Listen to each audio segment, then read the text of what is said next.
The lines at the Austin airport were literally down the sidewalk, and he was in that line.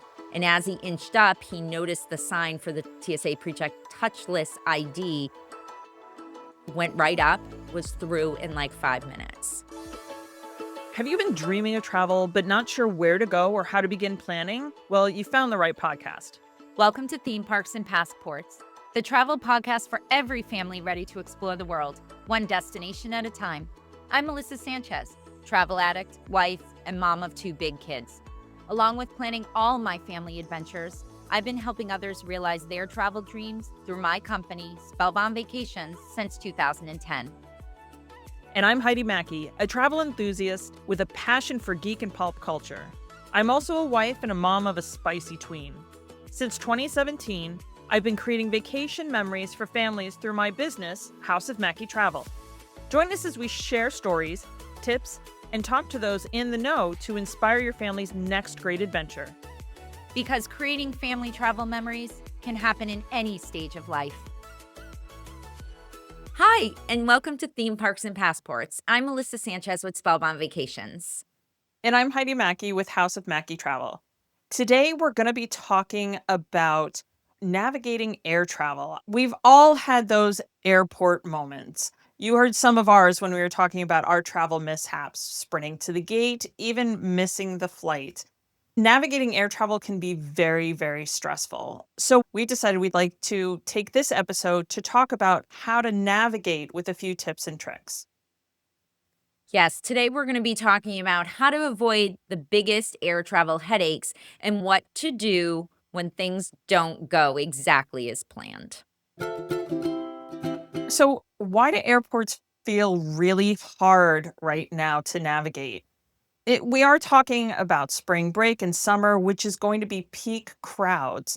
You're talking about more infrequent travelers. So that means that more people are going to be in the lines, more time is spent on each travel group. And at the time of this recording, we also have the DHS shutdown, which is causing at some airports around the country to have staffing shortages with the TSA, some much longer TSA lines, including TSA PreCheck lines. So while we're not trying to make you nervous, it is something to be aware of. What we're going to try to do today is give you a few ideas so that you can be prepared and you're not caught off guard. I think it starts before you even leave home. The less you leave to chance, the smoother your day is going to go. This starts with your documents and check-in. Check in exactly 24 hours before your flight. That's when you will have first access to be able to check into your flight. Set a timer. I have a timer that's constantly on my phone. When I know that I have a flight in 2 days, I set it up so it'll go off the next day about 5 minutes before my 24-hour mark so that I can be prepared and go in as soon as I have access. I also, as soon as I check in, I'm downloading my boarding pass. I put it into my Apple Wallet. I take a screenshot of it. I actually do all of these things. How about you, Melissa? Well, with that check-in, a lot of times the airline will also send you a text. It's time to check in if you've downloaded the app. I actually, at the time of this recording, it is 10:01 a.m. I can literally check in for my flight tomorrow in 5 minutes.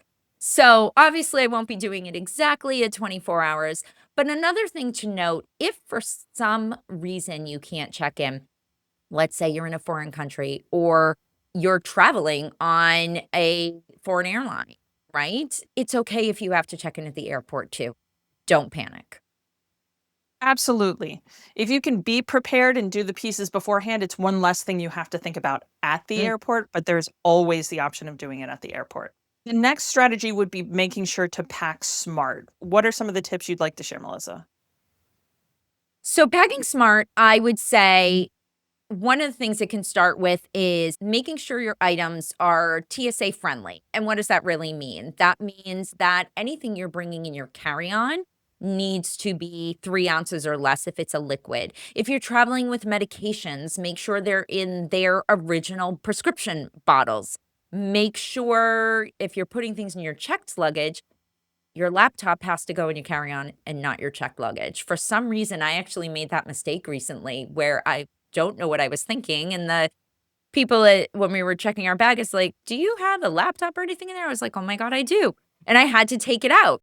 So those are just a couple of things to remember when you are packing to make sure if you're putting things in your carry-on, they're TSA friendly, and whatever you're putting in your check bag is actually allowed in your check bag. One of the things that I like to do is I like to put all the things that I know that I'll have to pull out in one area. So I'm not opening every Mhm. pocket to be able to pull out my Kindle in one, my laptop in another, and my bag of liquids if they need to come out, depending on the airport. So I'm not pulling them from all different places. If I can get them into a single spot, which means that my backpack has a ton of pockets, if I can get them all into one spot, it just makes the actual check through much easier. And not only the part before, but the part after, because everything's coming through and being able to get those items back in your bag and walk away is just as important as getting them out of your bag to have them checked by security. Well, and that's another reason that TSA PreCheck is a must for me and for a lot of frequent travelers because I don't have to take a single thing out of my bag. I sometimes have to I'll put stuff in the bag, like I might throw my wallet or my phone into the backpack because obviously I can't walk through the X-ray scanner with them in my pockets. But TSA PreCheck, there's a number of reasons why that's something I personally think is a must-have. And another note, if you are checking a bag, I always put an extra outfit in my carry-on because if you had listened to our previous episode about our travel mishaps, you know that I have had my luggage lost and had to buy clothing in a foreign country. So it's always smart to have at least one outfit in your carry-on bag. I completely agree. And I'm glad that we have learned from, hopefully, they'll learn from our mistakes also, right? Hopefully. There's also a time strategy. Now, this can get super intricate, but the simplest way to think about it is arrive earlier than you think you need to be there, especially during spring break and over summer when you're dealing with more travelers, longer lines, and at this point in time as we are dealing with DHS. Just expect it. If you have it in your mind, when you get through the line faster than you think, it's actually a bonus versus expecting to get through a line much faster and having to wait. It really is a mindset shift, too. And so the rule of thumb really is for a domestic flight, be at the airport 2 hours in advance. For an international flight, 3 hours in advance. So with that spring break, summer, again, especially now at the time of this recording, maybe push that another half hour to an hour. Like I said, I'm flying out of Newark tomorrow morning, and we do have TSA PreCheck. So we are going to give ourselves about another half hour, 40 minutes to get through security tomorrow morning. And as an example, while Melissa and I were doing research for this, we used a tool that we use often. Some airports have websites where they'll tell you what the wait is. We were looking at Orlando specifically because both of Mhm. us are traveling to Orlando soon. And in the matter of 5 minutes, the wait time was 15 minutes, and then it was an hour, and then it went back down to 45 minutes. And that was just refreshing it over 5 minutes. Yeah. So there are the tools out there, but take it with a grain of salt and give yourself extra time. Yeah, definitely. And a couple of other things to do beforehand because I know a lot of people, if you're looking for, an inexpensive way to fly, because again, at the time of this recording, flights have gone up in price significantly. I've been hearing this from my clients, I've seen it myself. Basic economy looks really attractive until you don't have a seat assignment before check-in, right? Or you get to the airport and you can't bring a carry-on on board and all the little caveats that go with basic economy. So it's something to think about when you're buying your flights that if you're okay with basic and you know you're traveling just with a backpack, you don't care where you're sitting, it's perfect. However, if you're a family traveling together, you need to have seats together, you need to have carry-ons, you need to have that checked bag. It's always better to potentially book your flight as economy. It will make things so much easier during the online check-in process and also when you're boarding the flight. Yeah. And there are tips and tricks with even picking the flights that you're on. Morning flights may mean fewer people in line because there aren't as many people who are on flights before you. Smaller airports would provide shorter lines, but you have trade-offs for those. You end up with either potentially more stops, having to get up at 3 a.m. for some of those flights, and also at the smaller airports, you may run into staffing issues because they have a smaller staff to begin with. Mhm. So really, there's a lot of factors that go into it, and we can help you navigate some of those pieces too. Yes, definitely. So, moving on to something we've touched on a couple times as we've been talking this morning is TSA and going through security at the airport, and how right now it doesn't hurt to have a game plan. And there's a couple of programs that can help you move through TSA security faster, smoother, more efficiently, and get you to your gate with a lot less stress.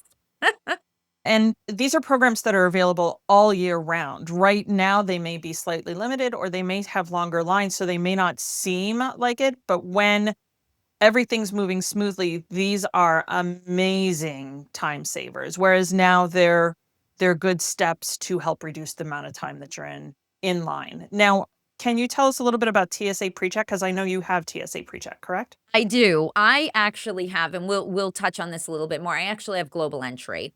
Mhm. Global Entry is a program where they essentially you apply for it, they do a background check, you have to get your fingerprints done, and it includes TSA PreCheck. It's part of that program. So not only when you are in the United States and you're getting on a flight here, do you have that TSA PreCheck, when you are coming back into the country, it speeds up the process of going through customs. So for frequent travelers or travelers that travel internationally, Global Entry really is the way to go because it does give you that TSA PreCheck. It gives you the ease of coming back into the country without having to stand in those really long custom and immigration lines. You get to keep your shoes on, your laptop stays in.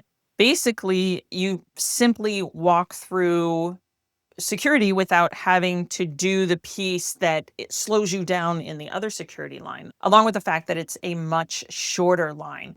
It's absolutely worth it for frequent travelers. It's great for families. It gives you the opportunity to not worry about having to take everything out for yourself as you're trying to usher your family through security. Yeah, it's definitely a great option. And recently, TSA has introduced something called touchless ID. Touchless ID is only available at a few airports right now. There are only 5 airlines that offer it currently: Alaska, American, Delta, Southwest, and United. Essentially, what touchless ID is literally what it sounds like. You just need your face. However, to qualify for touchless ID, you have to be part of the airline's frequent flyer program. You have to have a valid passport. You have to have uploaded your passport information to the airline's website or app that you have the frequent flyer program with. And you have to be a current member of TSA PreCheck. So all of those things need to line up.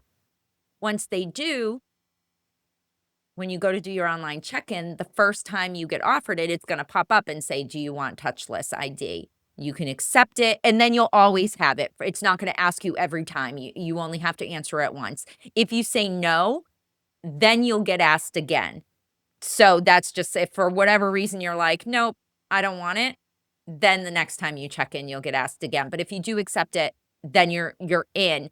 And basically what that is, it's another line separate from the normal TSA PreCheck line. And we have found I have used it in the last month. My husband has used it.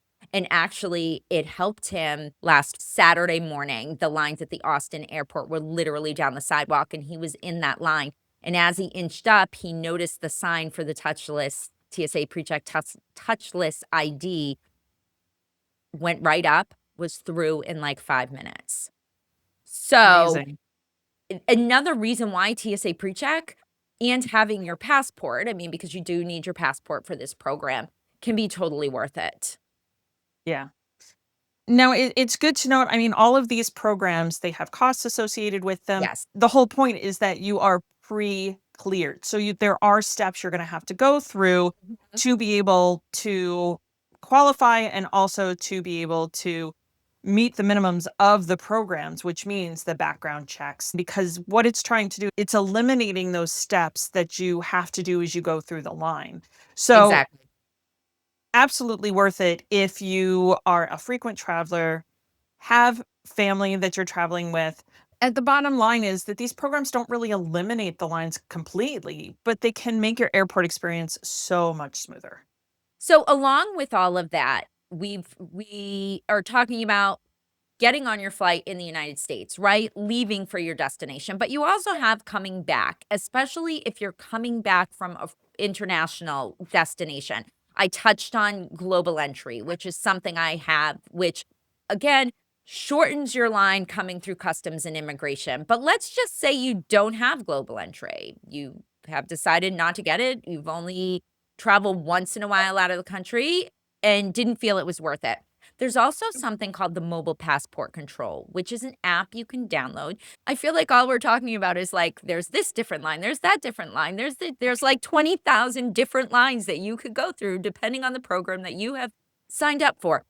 But mobile passport control is another one. And this is It's a true. I great mean, but they're all lines we have to go through anyways, so how do you get if you're gonna access to fly. that shorter line? I Yeah, think that yeah. yeah, that's really what we're trying to push home here. Right, and you need to explore what's the best option for you, right? If Mhm. global entry is not the best option for you, for my family, it's absolutely the best option for us. We travel internationally multiple times a year, and it was absolutely worth it. For you, maybe it's not. Maybe you only travel out of the country once every 5 years or something along that line. The mobile Mhm. passport control could be a good option for you. Again, it's an app you download, you've gotta fill in a whole bunch of information, but once you get off the plane, it's a separate customs and immigration line, which tends to be shorter than the normal customs and immigration line. So, it's definitely another program that's worth looking into. I know when we travel with my parents in December, we're flying to Paris. They have TSA PreCheck, so the start of the trip, we are good. Coming back, they do not have global entry. So we have already talked about that they're gonna download that mobile passport so that they are able to kinda skip the normal custom and immigration line. So it's a great way so that nobody has to stand in that line for too long. Yeah, and it may even come down to timing. Perhaps you have a international trip within the next 2 months, but there's no appointments for you to get global Right. entry within the next 2 months because it is a process. Mobile passport is an excellent secondary option, and in all honesty, it's free and really underused. Like, not a lot of people are using it, and it's something that's been set up by the government to make your life simpler. So it makes sense to at least learn a little bit more about it. Yeah, definitely. And then I think so you've got all your programs, right? You've signed up for everything, you got your flights, you've checked in, and you get to the airport, and being flexible really is something that you need to be, especially now. Patience and flexibility. Would you agree? Yeah, you've now controlled everything you can control. Mhm. You need to let go and be adaptable for the things you can't control, and having that mindset that not everything's going to be exactly as you planned helps with the shifting. Be open to alternate flights if your timing has changed. There's a lot of delays in flights where just recently, I think both you and I have dealt with weather, with Mhm. politics, with everything, not only for our clients, but personally. We've had to adapt our plans based on things that are out of our control. Yeah, we definitely have, and I think you're gonna see there's been a lot on the news and a lot on TikTok and a lot of talk of people missing flights and spring break being such a huge, massive travel time. I actually had clients just decide that they were gonna drive to Florida because they were like, "You know what? We have 2 small children. This is what we're gonna do." So they decided that to ease their, stress and anxiety, they're just gonna avoid the airport altogether, which is not necessarily an option for everybody to consider. But, plan ahead. If you're traveling with your kids, pack some snacks, make sure you've got their iPads charged up if your kids, use an iPad, watch videos. If not, make sure they've got a book with them, make sure they've got some toys with them.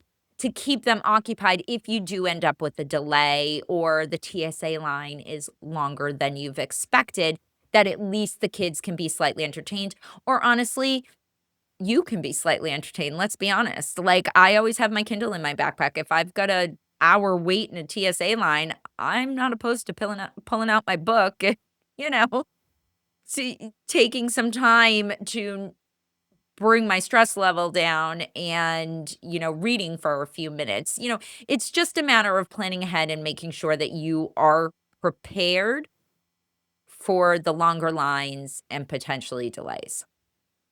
One of the things where I live in Northeast Pennsylvania, we don't have airports very, very close. Everything is about the same distance. I can drive down to Newark and get a less expensive flight. It's a Mhm. little bit longer of a drive. It's a larger airport. It gives me more options.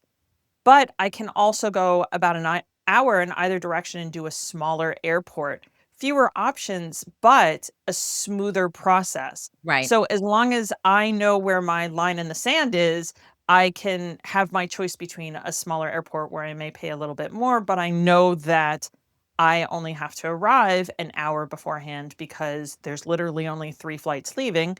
Um, versus having to leave to get to Newark 3 to 4 hours in advance because of my drive, because of traffic, because of TSA lines. Something like that, I'm willing to spend a little bit more versus making my way to Newark. But then there's other times where Newark is the only option or the best option. It really comes up to what it is that I'm willing to give up for that particular trip. Yeah, I agree, and I think what people need to do is you need to see what's best for your family. Which program would work best for your family, which airport, which flight.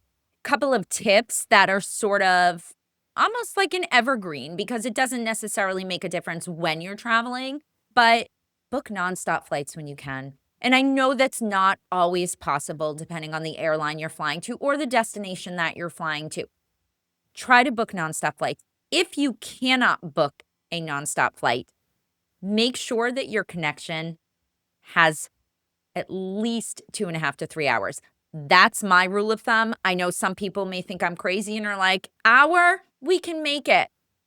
I have had to run through an airport multiple times to catch a flight, and I believe that our producer, her flight was delayed, and she recently had to run through an airport to catch her connection too. So, it's if you give yourself a larger gap of time, especially with international flights in international airports where you might have to go through customs, you will be thankful later. It might take you a little bit longer to get to your destination, but it's gonna be worth it in the end. Yeah, and you don't know which, especially for the larger of the airports, you don't know which gate you're coming into and the Mhm. gate you need to leave from. They may be right next to each other. They may be in 2 completely different terminals. Um, Yeah. and the airline most of the time doesn't quite know until they show up either. So if you can build in that time, then it makes a lot more sense. But if you can book a nonstop flight, I agree. That's the first thing that I do for all of my clients is that I look for a nonstop and I Mhm. only go to one Always. stop if I really have to. Yes, always. Couple of other things, avoid the last flight of the day because while it might seem great, "Oh, we'll get there the night before, we'll have all this time, we'll get a good night's sleep." That's all fine and good, and I've done that myself. However, when the delays start piling up throughout the day, that last flight of the day is more likely or the evening flights are more likely to have delays or be canceled as opposed to that first thing in the morning. But speaking of first thing in the morning, first thing Monday morning is not necessarily the best time to go. I know a lot of people are like, "Oh, long weekend, we'll get that last flight out Thursday night and come back first thing Monday morning." Monday morning is where you have your travel warriors, so to speak, your business travelers, your people who everybody has the TSA PreCheck, everybody has touchless, everybody is flying a lot, and their patience is not there for people who maybe you don't fly a lot, maybe you're traveling with little kids, their patience is gone, and if they're waiting in a long TSA line, their patience is really gone. So, it's one of those things to think about that Monday morning, who you might be actually flying with. And when it comes to school holidays, I think that rule also carries over to the first day after a holiday Mhm. because most people will stay for the entire holiday and then catch the next flight the next day, whether they're, willing to miss school, willing to miss work, or else the worst one, which I actually have set myself up for this time, I broke my own rule, is the first flight on Monday after Easter in Orlando. Ooh, I cannot wait to hear about how that goes. Going to a small airport that only has 1 flight coming in. It's gonna be fun and exciting. Okay, this could be a whole other episode of Heidi's adventure at Orlando International Airport the day after Easter. Nah, I'm super excited about it, but it unfortunately, it's the only flight that worked with our plans, Yeah. and for me to be able to get back to where my car is. Yeah. So it's Sometimes that's what you gotta do, what works, yeah, you know? absolutely. So yeah, I'll report back, check us on social media to see just how well or how poorly that flight home came. Awesome. Melissa, I think we've covered quite a bit here. So why don't we move into our this or that? This week, I have picked out for us carry on only or a checked bag. What do you prefer for, let's say, a long weekend? A long weekend, definitely just carry on.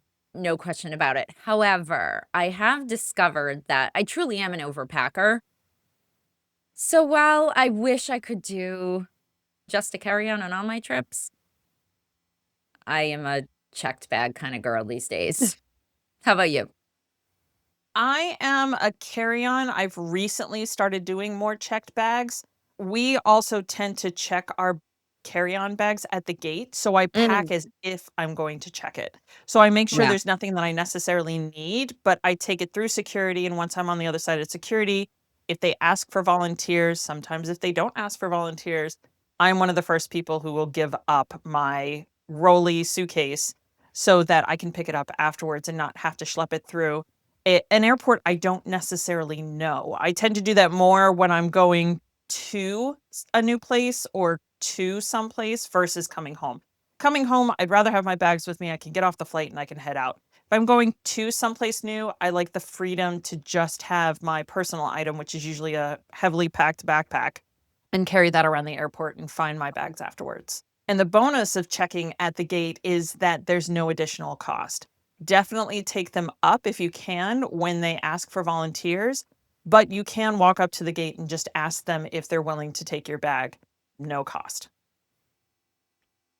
Perfect solution. Perfect solution. I think I'd like to end on a quote from Anthony Bourdain. Travel isn't always pretty. It isn't always comfortable, but that's okay. It changes you. Thanks for listening. If you enjoyed this episode, make sure to hit subscribe on Spotify or your favorite podcast player. And while you're there, feel free to leave us a rating and review. Check out the show notes for links to Spellbound Vacations LLC and House of Mackie Travel. Until next time, keep living your best travel life.